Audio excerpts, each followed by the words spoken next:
Halo Tribuners, kembali lagi bersama saya Aswin Lumintang di acara Tribun Bakudapa. Dan kali ini kita akan berbincang-bincang dengan tema mengasah kreativitas di era multimedia. Dan untuk perbincangan ini saya sudah bersama Bung Fernando Dotulong, Eskom MM, yang merupakan Kaprodi Teknik Elektro di UTSU, Universitas Teknologi Sulawesi Utara, dan juga beliau merupakan ahli database ya. Dan seperti biasa sebelum kita bincang-bincang, saya akan berikan kesempatan kepada Bung Fernando untuk memperkenalkan lagi lebih detail ya. Mungkin ada pekerjaan hari-hari atau apa yang perlu diinformasikan ke Tribuner, silakan. Ya, terima kasih. Nama lengkap Fernando Dotulong. Untuk pekerjaan sehari-hari saat ini memang mengajar di Universitas Teknologi Sulawesi Utara sebagai Kaprodi Teknik Elektro. Ya. Juga untuk kesibukan lain sering ada kegiatan untuk karena hobi juga foto-foto, jadi ada proyek foto. Juga ada sekarang lagi kembangkan satu sistem sih sama teman-teman. Iya, iya. Tribuners, tentu kita tidak akan berlama-lama ya. Saya akan langsung ngajak kepada Bung Fernando untuk kita berbincang-bincang terkait bagaimana kita atau generasi muda saat ini atau para milenial ya untuk mengasah keterampilan, mengasah kreativitas di era multimedia. Era saat ini era digital, era multimedia sebenarnya era yang boleh dikata banyak pekerjaannya ya, dan mudah ya, makin mudah ya. Tinggal kita telaten untuk melakukannya, kemudian bergaul ya, punya jaringan ya. Ya, skill harus, memang skill harus, berarti harus sekolah, kemudian ya itu jejaring ya. Bung Fernando, ini mengasah kreativitas di era multimedia. Bagaimana Bung Fernando yang merupakan ya katakanlah ahli ya di bagian ini melihat kondisi saat ini, keberadaan saat ini, walaupun di era pandemi tapi banyak sekali dimanfaatkan oleh para multimedia, bahkan Bung Nando dan kawan-kawan ya yang memahami multimedia tentu lebih memanfaatkan soal ini. Gimana sebenarnya kondisi saat ini? Ya, kalau untuk kondisi saat ini sih memang sebenarnya ini ada suatu kesempatan atau peluang sebenarnya besar buat teman-teman semua kalau memang mau berkarya di bidang multimedia, karena di multimedia kita itu kan banyak, kita belajar tentang audio, tentang visual, tentang animasi, banyak yang pasti berkaitan dengan gambar, foto, video, itu masih masuk di multimedia. Sekarang contoh banyak sekali seperti konten kreator, ada kartunis, ataupun bisa jadi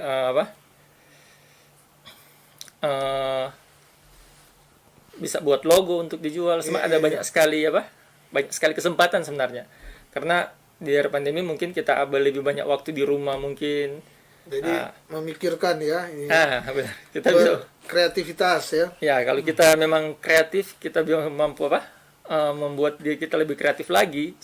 Kita bisa gunakan waktu ini sebenarnya, dan kesempatan ini untuk belajar multimedia lebih dalam bisa menghasilkan sesuatu yang lebih untuk diri kita sebenarnya, begitu. Ya.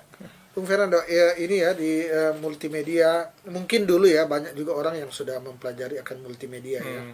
Tapi seperti dikatakan tadi, di multimedia kan ini banyak bidang-bidangnya ya.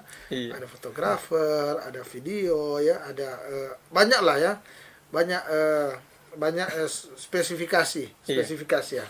Tapi ini saya kira lebih dimudahkan karena gini, ada mungkin yang secara skill mempunyai skill yang luar biasa, tapi kalau dulu sulit untuk memasarkan ya skillnya untuk diketahui orang banyak bahwa dia ini pintar untuk misalnya seorang kartunis ya, dia pintar sulit. Tapi sekarang kan mudah. Iya, ada mudah, lebih mudah karena gini, dengan sekarang ada misalnya startup ya. Di startup itu kan berkumpul banyak orang, sehingga misalnya ada yang jago kartunis, fotografer, kemudian di situ juga ada yang ahli manajerial, ahli memanage ya, ahli untuk membranding orang ya, sehingga bisa menjadi diketahui orang, dan apa yang dihasilkan atau karya-karya yang dibuat ini lebih mudah orang tahu dan mempunyai nilai jual. Nah, gimana Bung Nando melihat ini dengan situasi saat ini, bahwa seperti saya katakan bahwa era digital ini semakin mudah, terasa tidak? Memang terasa sekali sih kalau untuk di era multimedia saat ini. Kita sebenarnya dipermudah sekali. Contoh sama tadi kalau yang untuk startup gitu kan. Iya. Nah, itu biasanya kalau kita bangun startup, kita akan pilih teman-teman kan, kumpul teman-teman, dan biasanya kalaupun kita ikut kegiatan-kegiatan yang ada di Nado contoh saat ini untuk startup, itu biasa kita akan dikumpulkan dengan teman-teman lain yang mempunyai profesi ataupun keahlian berbeda-beda. Iya. Iya. Nah, jadi di situ kita akan dikumpul juga untuk kita dikumpul situ untuk dipersatukan. Mungkin kita bisa bagi-bagi pekerjaan, satu keahlian di bidang promosi, mungkin di hebat marketing, atau yang satu di bagian programmer untuk buat sistemnya sebentar, atau yang satu mungkin di desain begitu. Jadi situ dikumpul dan semuanya kita bisa berkembang bersama-sama. Begitu. Karena memang untuk saat ini untuk dunia startup ya, itu memang lagi heboh-hebohnya, lagi tren ya, lagi tren. Dan juga sebenarnya kesempatan banyak sekali begitu, karena peluang untuk belajar startup itu saat ini memang besar, karena ada banyak sekali kesempatan dari kegiatan-kegiatan yang dibuat saat ini. Ya, yang startup di Sulut sendiri gimana? Kalau peluang di Sulawesi Utara kan secara nasional memang dikatakan tadi besar. Di Sulut gimana imbasnya di Sulut? Apakah banyak milenial kita yang sudah tertarik, sudah ikut dan ini, atau gimana? Oh ya, kalau memang banyak, lumayan sih yang banyak. Soalnya kita juga yang lalu sempat di distribu startup. Oh ya. Ya, distribu startup lumayan untuk milenial yang ada di Kota Manado yang berpartisipasi di situ. Dan juga ada beberapa startup memang yang naik sampai ke tingkat nasional dari Manado memang. Oh, ada juga ya? Ada. Ya. Ada memang beberapa startup yang naik sampai tingkat nasional. Yang dibuat juga di Manado yang sekarang sementara jalan ada juga sih. Begitu. Jadi memang lumayan bagus untuk di Kota Manado, dan saya rasa pun masih banyak kesempatan bagus juga sebenarnya. Apa yang didapat di teman-teman di startup? Artinya selama ini kan misalnya kalau di startup begitu sudah yang dikatakan tadi ya, para milenial ini atau generasi muda sebenarnya sudah mempunyai skill masing-masing, tapi ketika mereka gabung di startup, apa kelebihan yang mereka dapat? Nah, memang kalau kita bangun startup biasanya sendiri dengan skill kita, dengan kemampuan kita sendiri, mungkin pasti ada kekurangan-kekurangan. Nah, di startup ini kita sebenarnya kalau kita gabung dengan startup dengan teman-teman lain, itu kita bisa saling tukar pikiran. Pasti ada banyak kendala yang bisa kita dapat jalan keluar. Contoh kendala mungkin satu, kalau kita contoh saya, kalau saya itu programmer bisa, untuk desain bisa, tapi lumayan susah untuk memasarkan. Ya. Begitu. Kita mungkin di situ kita bisa dapat teman-teman yang memang hebat dalam pemasaran, bisa menghipnotis orang untuk bisa direkrut menjadi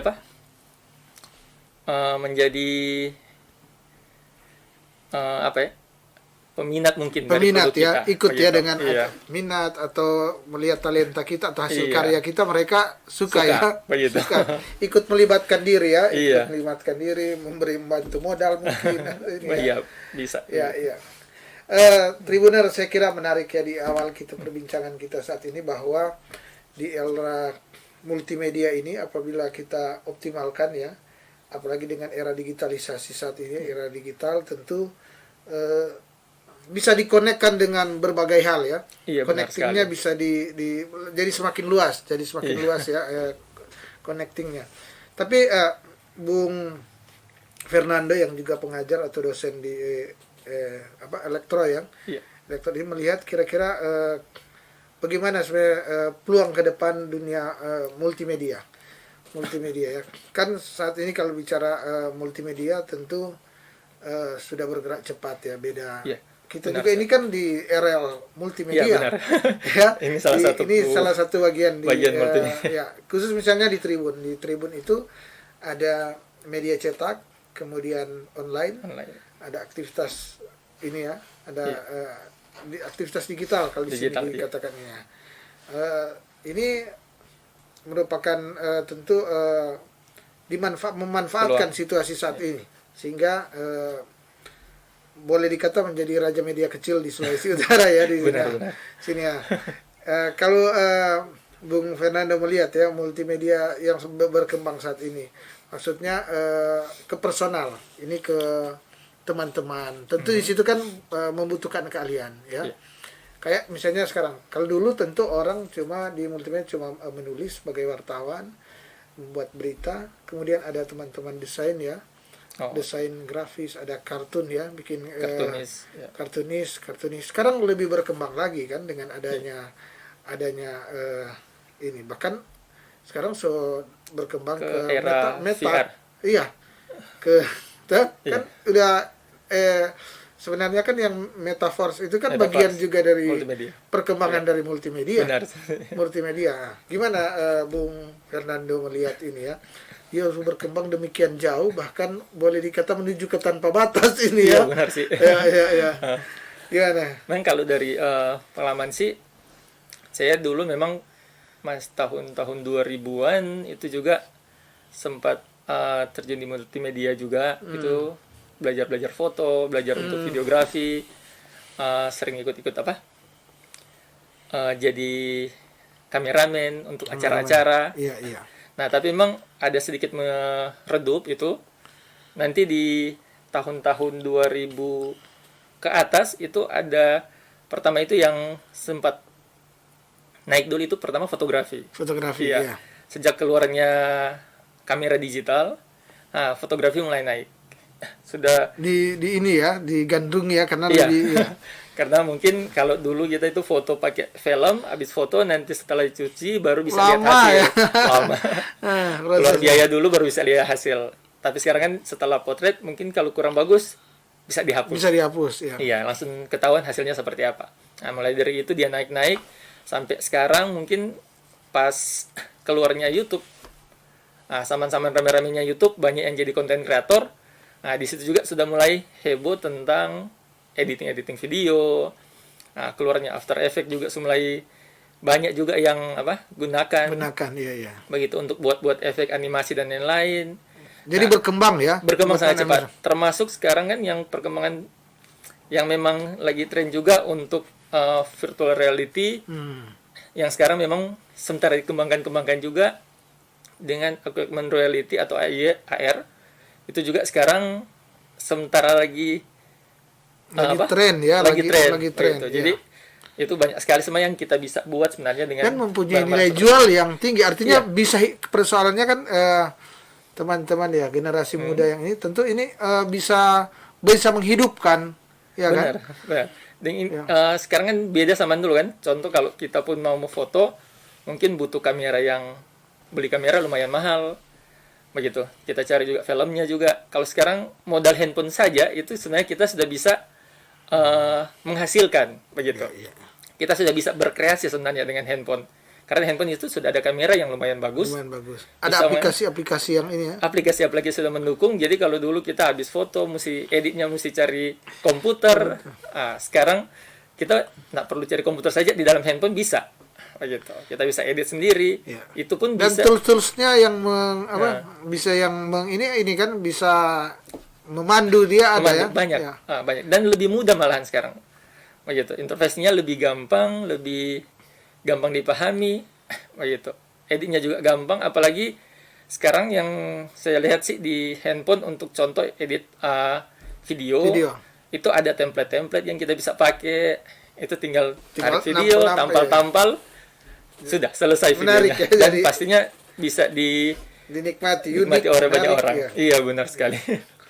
Ini Bung Fernando juga kan seorang dosen. Bagaimana Bung Fernando melihat anak muda sekarang, mahasiswa sekarang untuk ya keinginan mereka untuk, karena gini, era saat ini memang saya kira salah satu harus berani untuk berkreatif. Tapi yang tidak kalah penting dulu adalah modal dasar, tentu skill. Skill itu bisa didapat di informal, tapi sebagian besar saya kira masih di formal lah. Iya, benar sih. Pendidikan. Jadi gimana kalau melihat itu? Kalau melihat sekarang sih memang banyak yang apa yang dikatakan otodidak, ya kan, belajar itu otodidak. Banyak yang memang untuk contoh untuk foto, untuk video, atau belajar yang contoh web, itu biasanya banyak yang otodidak sekarang. Itu bisa memang bisa.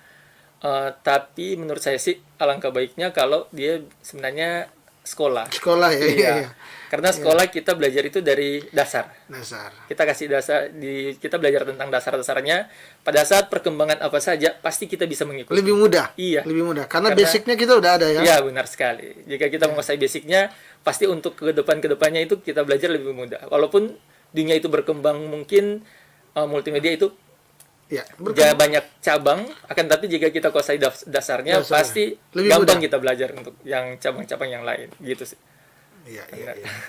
Tribunar ya, saya kira menarik ya di perbincangan ini bahwa di multimedia ini memang dikatakan oleh Bung Fernando bahwa banyak yang otodidak ya, banyak yang terjadi secara spontan ya karena ketekunan mereka untuk melihat ya langsung di dunia kerja.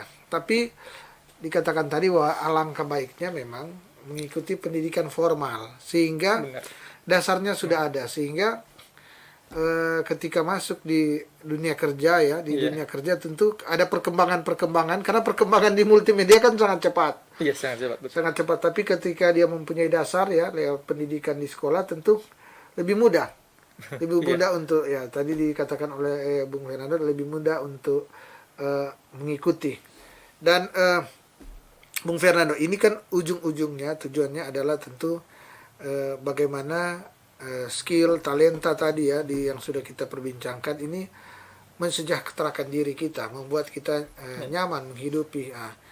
Gimana peluang itu ya untuk kalau di saat ini dengan keahlian-keahlian yang sudah kita perbincangkan tadi dengan dengan perkembangan teknologi yang bagaimana melihat dengan kan sekarang di Google juga sudah bisa ada yang bayar ya, kalau ini kan ada ini sudah lewat aplikasi-aplikasi. Kalau kita ini tentu ada yang sudah secara otomatis kita menghasilkan uang di situ ya, menghasilkan uang.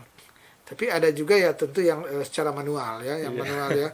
Kayak misalnya kalau kita fotografer di pesta nikah atau di gimana-gimana yang masih manual ya, tentu itu masih seperti dulu. Tapi ada sekarang kayak di kayak misalnya di berita-berita online itu kan dihitung di Google itu dibayar oleh ini kan, dibayar. Tentu saya kira yang misalnya kartunis yang itu juga bisa menghasilkan. Bisa. Dia bisa menghasilkan. Gimana, boleh diinformasikan ke Tribunal gitu ya.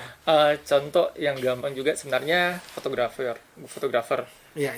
Fotografer ini sebenarnya kalau yang manualnya mungkin di acara-acara kan. Seperti dulu lah. Iya, gitu. seperti dulu. Akan tetapi sekarang banyak situs juga yang menyediakan untuk penjualan foto. Itu dan itu dibayar. Itu karyanya kan dihargai kan? Karyanya pasti dihargai. Dan bukan hanya dihargai sekedar penghargaan, tapi juga ada nilai nilai uangnya sebentar begitu. Jadi memang foto yang dipajang situ jika memang mereka berminat pasti dibayar begitu. Ya. Itu salah satu. Karena ada foto-foto tertentu kan tidak bisa diambil, ada hak. Iya, ada hak patennya ya, hak cipta. Dia ada hak ciptanya begitu. Itu bukan cuma itu, baru dari segi fotografi mungkin yang gampang juga. Kalau contoh yang kalau suka gambar-gambar, kita waktu kecil itu, waktu SD itu banyak teman-teman yang suka gambar-gambar di kertas. Sekarang kita itu modal mungkin komputer sama Wacom, mungkin kita bisa bikin kreasi mungkin gambar-gambar atau kartun. Itu juga ada. Itu ada website yang menyediakan untuk menjual karya kita. Iya, itu ada disediakan website. Jadi siapa yang mau ambil itu bayar ya, dia harus bayar. Jadi dipajang di website itu, ada yang butuh itu mereka beli. Atau yang paling gampang sekarang, yang paling laku itu membuat logo. Untuk desainer logo. Ya, desainer logo itu biasanya kalau contoh sama saya sih, kalau desain logo memang kalau cuma personal disuruh biasa sekedar yang kalau pertemanan ya. Tapi kalau di situ itu ada standar. Jadi kalau kita kasih logo, umpama kita bisa jual logo di salah satu website. Kalau ada yang pesanan khusus kan, kalau pesanan khusus biasanya itu kita nggak bisa jual ke orang lain. Akan tetapi kalau yang taruh di website biasanya untuk semua itu kalau salah ada sekitaran di 100-200 ribu satu logo. Itu baru satu orang yang beli. Kira-kira ada berapa orang yang mungkin pakai produk kita itu? Produk, ya. Itu bisa lebih banyak lagi. Begitu. Itu dari mungkin kalau lagi habis kerjaan suka desain-desain mungkin, nah, boleh kan desain-desain logo, bikin semenarik mungkin, bisa diupload, bisa dipergunakan ke situ. Tergantung kreativitas kita sebenarnya. Semakin kita kreatif sebenarnya untuk menggunakan teknologi yang ada sekarang, banyak sekali sebenarnya kesempatan-kesempatan kita untuk berkarya di era multimedia tadi. Ya. Begitu. Bung Fernanda, para Tribuners, saya kira menarik tadi ya, sudah dikatakan. Itu contoh-contoh tadi ya. Iya. Contoh-contoh praktis saya kira sudah dikatakan bahwa di era multimedia ini apa saja dihargai. Iya benar. Dihargai dan ada fasilitas. Kita mungkin tidak pandai secara marketing, tapi tinggal kita masuk di yang dikatakan tadi, misalnya ada website-website yang memang menyediakan fasilitas pembuatan menjual, logo, ya.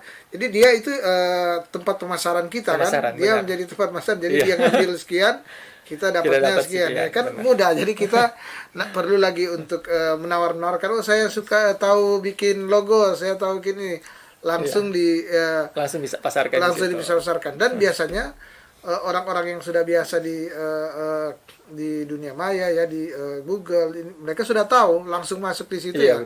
Transaksi lebih enak, tidak rumit. Oh saya butuh ini, harganya sekian, tidak pakai tawar-tawar. Benar, banyak yang cari memang di banyak ini kan. Di situ-situ seperti itu banyak yang cari juga sih. Mempermudahkan dibandingkan mereka mungkin cari orang baru mau perkenalan belum atur ini, kan belum waktu kalau kita itu mau dia kemana, ya. Mendingan kalau yang cara mudahnya biasanya mereka cari, dapat, langsung kontak, ambil, ataupun mau dirubah seperti apa biasanya itu disediakan di situ-situ seperti itu. Disediakan. Iya. Jadi sebegitu luas ya, Tribuners, sebegitu luas, sebegitu cepat akan perkembangan multimedia sehingga tentu ini harus direspons oleh para generasi muda. Iya, benar. Direspon oleh para multimedia. Dan tadi kita sudah banyak hal ya, Bung Fernando, kita berbincang-bincang terkait dengan katakanlah perkembangan akan multimedia. Iya, benar. Multimedia saat ini.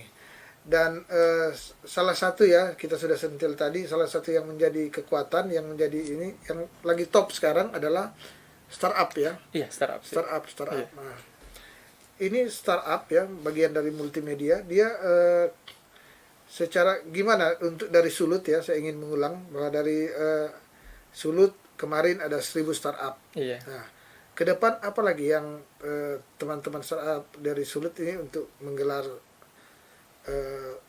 event gimana? Iya.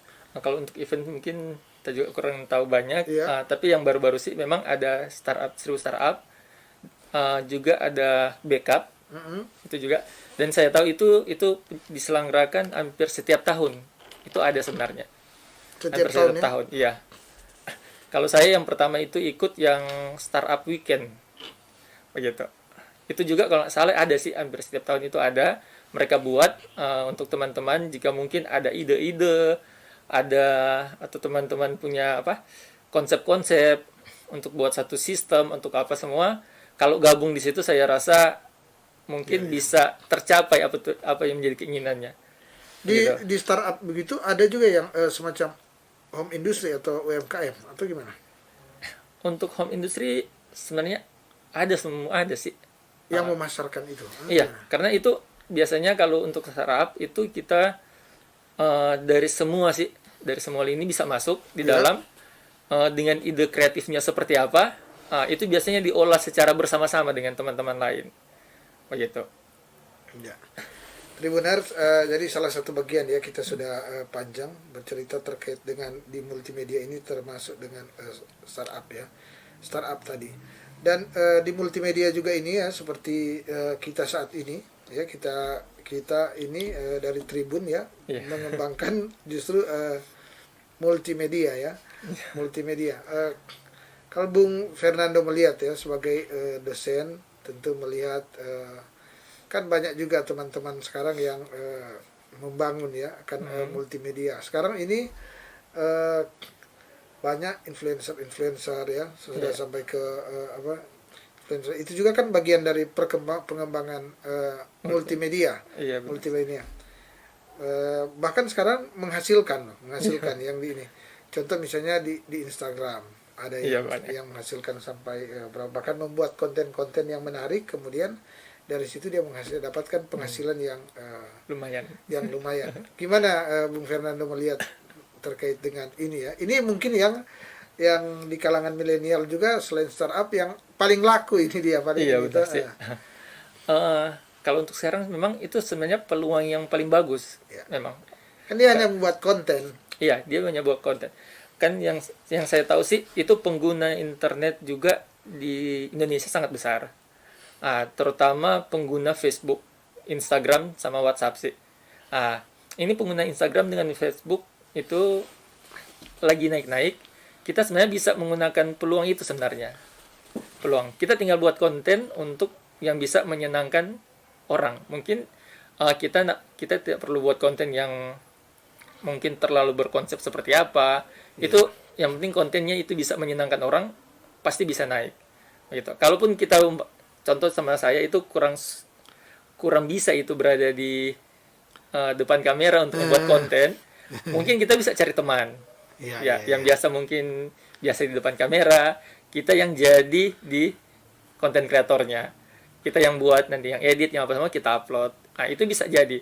Karena contoh kalau di Instagram ataupun yang top sekarang juga salah satu TikTok mungkin. Ya. Jadi selain Instagram TikTok. Ada TikTok juga. TikTok ini juga lebih banyak pengunjungnya kalau tidak salah. Ya, benar. Karena kita juga salah satu biasanya dapat informasi dari TikTok sebenarnya. Iya. Ada kejadian, ada tentang apa, biasanya kita dapat informasi dari TikTok. Karena dia membuat dengan gaya TikTok yang lucu, yang menarik. Yang menarik. Itu sebenarnya bisa menjadi peluang kita sebenarnya untuk menjadi itu biasanya hanya dari mungkin mendapatkan penghasilan ya. Mendapatkan penghasilan dari situ. Mungkin dari hobi kita atau dari pikiran-pikiran yang mungkin hanya biasa pingin buat video-video lucu-lucu. Itu bisa menghasilkan di situ. Kita bisa dapat penghasilan dari situ. Gitu. Artinya saat ini ada dengan hanya dulu kita hanya hobi mungkin. Hobi TikTok, selebgram ya. Jadi yang Instagram kemudian, tapi sekarang kan banyak orang yang menjadi katakanlah miliarder dengan itu ya. Iya, benar. Dengan itu menjadi jalan selebgram baik di Indonesia maupun di luar negeri. Dan di Manado ini kalau penghasilan misalnya setiap hari 7 jutaan, 10 jutaan ada orang-orang yang demikian ya. Artinya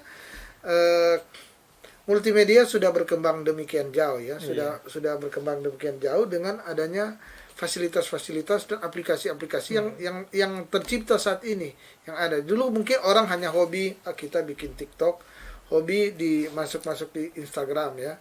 Tapi ternyata bisa menghasilkan. Iya, benar. Bahkan orang kan ini iseng-iseng kok, kita cuma memang hobi. Ada orang bang seharian di situ. Tapi sekarang dia terjun ke dunia itu. Kasarnya orang bilang jadi kaya di situ. Gimana Bung Fernando melihat dengan perkembangan itu ya? Gimana? Ya, memang untuk perkembangan itu memang sudah tidak salah lagi sih. Memang yang ada sekarang seperti itu. Kita kan banyak contoh dari Manado itu ada berapa yang jadi yang top di TikTok. Iya. Sampai diundang ke Jakarta pun. Iya. Ada beberapa orang yang seperti itu. Itu dari mungkin ada yang iseng, ada yang memang cuma sekedar suka rekam upload, kan ada yang seperti itu.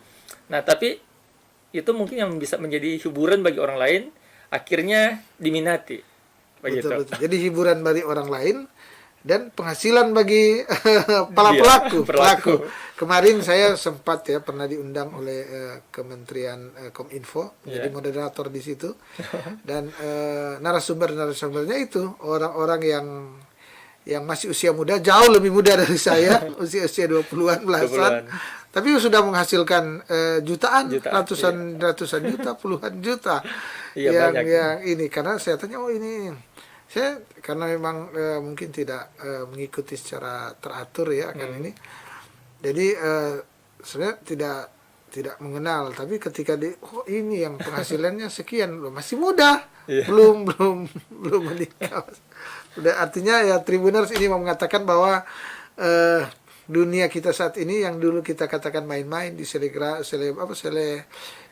ya, Telegram, kemudian TikTok, ini sekarang menjadi berpenghasilan bagi ya. Ini tentu boleh ditekuni ya, Iya benar. ditekuni ya. Banyak bintang-bintang selebgram kita sekarang ini secara nasional yang boleh hidup di Iya benar situ sih. ya. Jadi, tinggal bagaimana kita memanage ya, Bung Fernando. Dan Tribuners tentu perbincangan kita ya tentu mungkin masih banyak yang ingin mengetahui, tapi kita dibatasi juga dengan waktu dalam bincang-bincang ini. Namun seperti biasa, sebelum saya menutup akan bincang-bincang ini, saya berikan kesempatan kepada Bung Fernando untuk closing statement ya. Mungkin bisa simpulan atau harapan-harapan atau apa saja ke para Tribuners, silakan. Oke, untuk ini mungkin buat teman-teman semua, ini adalah waktu yang sangat tepat sebenarnya untuk kita berkreasi, karena peluang yang ada saat ini lagi terbuka besar memang. Kita bisa melakukan apa saja dengan multimedia, dengan barang seadanya pun kita bisa menghasilkan suatu karya. Karena itu tetaplah selalu jadi kreatif, mau melakukannya, maka semuanya pasti akan sukses. Mas. Ya. Dan tentunya saya Asyul Lumintang dari Tribun Bakudapa mengucapkan terima kasih kepada Bung Fernando yang merupakan akademisi ya, dosen elektro di UTSU ya, Iya. di UTSU dan ahli database juga. Dan saya juga mengucapkan terima kasih kepada para Tribuners yang sampai saat ini sudah setia untuk menyaksikan akan acara Tribun Bakudapa. Dan kita akan bertemu lagi pada besok hari dengan tema perbincangan yang berbeda. Mata lokal menjangkau Indonesia.